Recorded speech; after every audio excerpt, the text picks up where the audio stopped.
malapit na ang the Filipino Times Awards. And of course, I'm with these exemplary Filipinos. Hi! Okay, so let's go back to the moment where you won the most coveted title. So what has been there after winning? It felt really good kasi finally, we have our own award-giving body that's very credible and it recognizes achievements of Filipinos. Sa akin naman, it was only last year, but I just kind of feel na parang kahapon lang siya because the feeling is still there. But I think the bigger responsibility would be how can you showcase that particular award is well-deserved and how can you help other people para ma-inspire mo sila na to also vie for that kind of accomplishment. The TFT Award is basically a great validation that maybe the years that you've spent here in the UAE weren't just foolishness after all. That you were actually making a difference, not just in your own career, but also in terms of being exemplary and inspiring others to do better. So there are so many award-giving bodies in the UAE or anywhere in the world. But what separates the TFT Awards from the others? The fact that it recognizes the talents based in the UAE. And hindi biro yun kasi they really, scan the market. And because I'm a resident judge, we really deliberate who's the best of the best.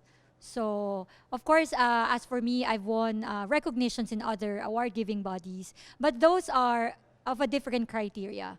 Looking at UAE per se, Filipino Times is really the #1 award-giving body for Filipinos living in the UAE who's trying to make a mark in the country. Because far-reaching nga ang TFT, hindi lang siya pang-Pilipino, nare-recognize siya ng ibang lahi. Nakikita nila na there is a platform that recognizes the not so stereotypical Filipinos, which I think makes the TFT Awards really special, credible, and really inspiring for the entire nation. Quick answer, the Filipino Times.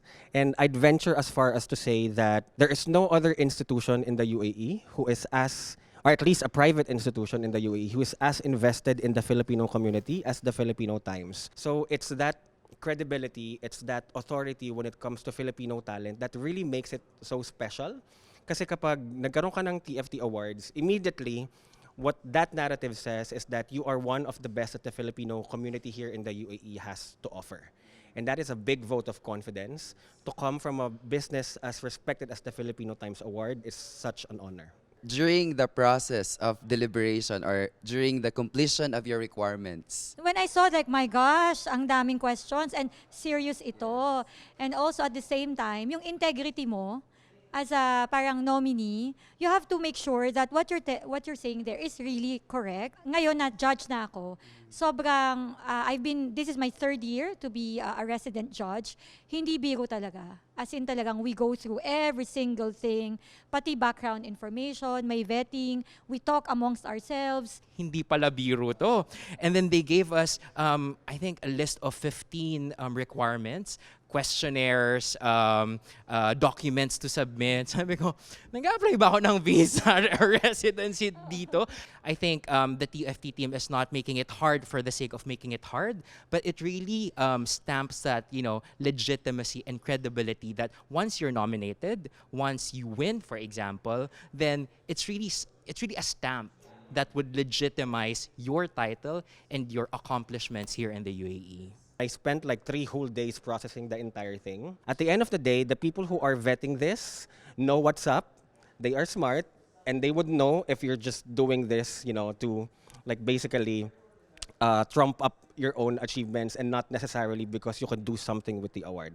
okay, so aside sa experience nyo sa awarding process and all, let's go to the venue itself. How you represent yourself during the awards night. Share us your experience. Ako #1, props to the Filipino Times Awards. Ako, sobrang ganda ng event.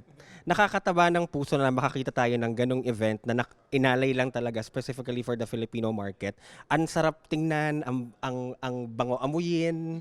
So, yun pala nakakakilig na eh. Makikita mo talaga na full of joy, full of accomplishment, pero nandun yung humility.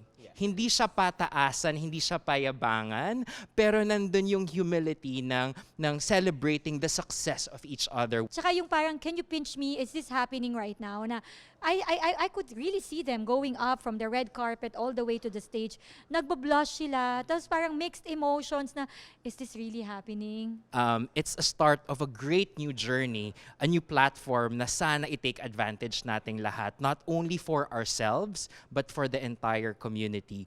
The true measure of your success as a TFT award winner is how you use this award to elevate and inspire and empower others. Importante na it's coming from an inward accomplishment. Yung fulfillment dapat galing sa puso, galing sa paghihirap talaga. At malapit na ang TFT Awards.